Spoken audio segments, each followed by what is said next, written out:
Marvin Harrison has really had a rough start to his career. He didn't have a good rookie season last year, and going into this year, when they played San Francisco last week, Marvin Harrison was dropping a lot of balls, wide open passes. And so I was going into this game. That was one of my things to monitor because the Cardinals are never on prime time, and so that was something I wanted to monitor on prime time. And under full display, Kyler Murray throws the ball to Marvin Harrison, hits him right in the chest, and Marvin Harrison fumbles the ball up in the air, and it gets picked off.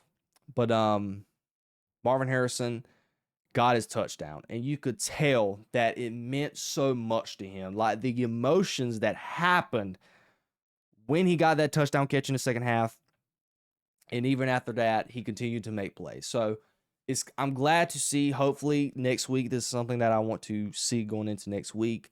I want to see if Marvin Harrison can continue to strive towards getting to his potential, because they showed an interesting stat with him and his dad.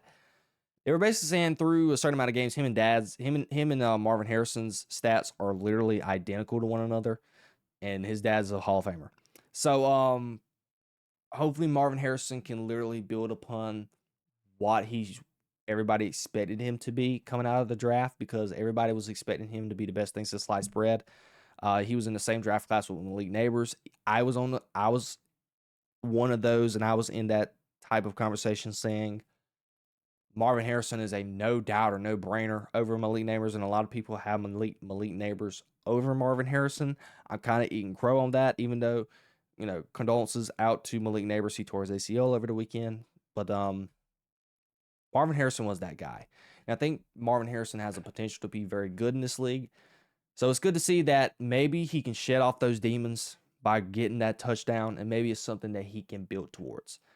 But I give credit to Kyler, because he took his team and got a game-winning, took your team lifeless on offense.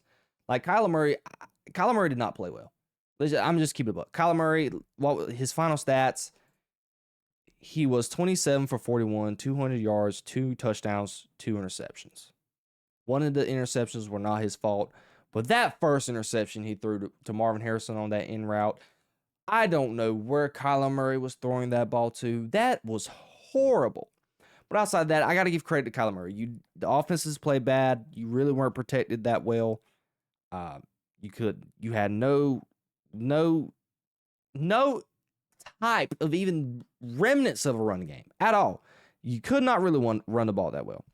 And you were struggling on offense. You weren't seeing the field well, and you were able to muster back-to-back touchdown drives in the fourth quarter. I got to give Kyler Murray credit for that. But just watching this, I like their defense. I like the Cardinals' defense. I like the way they played on defense. They pretty much were, even though with all the mistakes and all the punts that the Cardinals, there was a point in time where the fans were really booing the Cardinals a lot just because of how abysmal their offense was. But I think their defense is pretty good. Calais Campbell at 39 years old was an absolute powerhouse for them. Josh Sweat, he was doing his thing. Budda Baker, they were flying around on defense. They played pretty good defense against the Seahawks, and I didn't have the Cardinals being I still don't think Kyler's a guy you can win a Super Bowl with. I don't even think you can make it to an NFC Championship game with Kyler Murray. I just don't think he's that type of player. But they're solid. They just don't knock my socks off. If Marvin Harrison can literally turn into a CeeDee Lamb type project where, your first couple of years you're okay, but now in that third year, can you turn into a true number one and really turn the offense around? If Marvin Harrison Jr. can do that for the offense of the Arizona Cardinals. Now, I like Michael Wilson. I think he's a pretty good player at the wide receiver position. Obviously, they got Trey McBride. He is an all-pro tight end.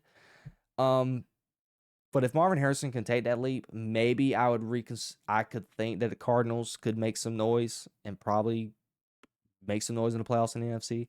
When they were 2-0, I really thought it was fool's gold because they didn't play anybody. You played the Panthers and the Saints in your first 2 weeks, but when you actually had to play a team, you didn't look that good. But yeah, it all comes down to Marvin Harrison for their future offensively. Now let's move over to the Seahawks. I'm not 100% in love with them either. I think they are a better team than the Cardinals do because and I said this and I was harping on this because I even drafted them in fantasy. I think their defense is really good. Like, really good. Their defense is so good that they're shopping their Pro Bowl corner in Tariq Woolen. That news came out over the weekend. So if you're shopping Tariq Woolen, you're deep on defense. You got Devin Witherspoon. He's turned out to be a pretty good stud. Byron Murphy at defensive tackle. Tank Lawrence for them. My guy, Tank Lawrence, he was absolutely flying on the field for them, even though he got hurt on Thursday night. They got good linebackers. They fly. Great set. Great defensive back play outside Tariq Woolen. Tariq Woolen's had a rough start to the year this year. But I like their defense. I love their defense, actually. They got a Super Bowl caliber defense. They're young. They fly around. And led by, I think the head coach's name is McDonald, one or the two. He's a defensive mind. He was the defensive coordinator for the Ravens when they should have made that Super Bowl run. But I think he's done a phenomenal job with that defense. Now, offensively,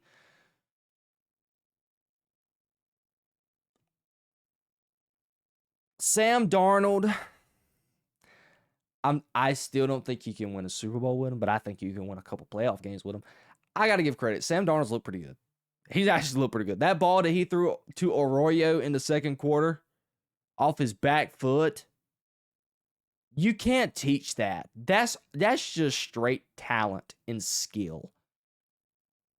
That's not nothing you can teach somebody. That's just raw talent. That's just arm strength. That throw to Arroyo, absolute seed. Absolute seed. And then he threw another ball to Njigba to pretty much win the game for the Seahawks there towards the end. Sam Darnold's making some big throws. Kenneth Walker, the running back for him, I've always liked him. Always been a fan of him. I think he's very good. Smith-Njigba, he's trying to turn himself into a number one receiver. Now, something that I always questioned going into this season, I never really understood why they got rid of DK Metcalf. Obviously, DK Metcalf was wanting his money.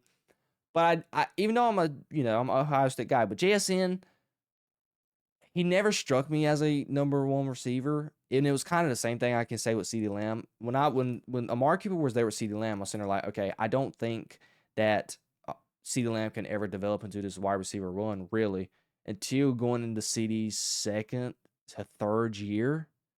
I think towards the end of CeeDee Lamb's second year, I watched CeeDee and I was like, okay, CeeDee can actually be a number one. Maybe it can turn into the same thing for JSN. I'm still not 100% sold. I love JSN. I think he potentially could. But he had a rough start in this game. He didn't really catch a ball. I think he caught like one ball in the first half, but he ended up catching four balls for 79 yards.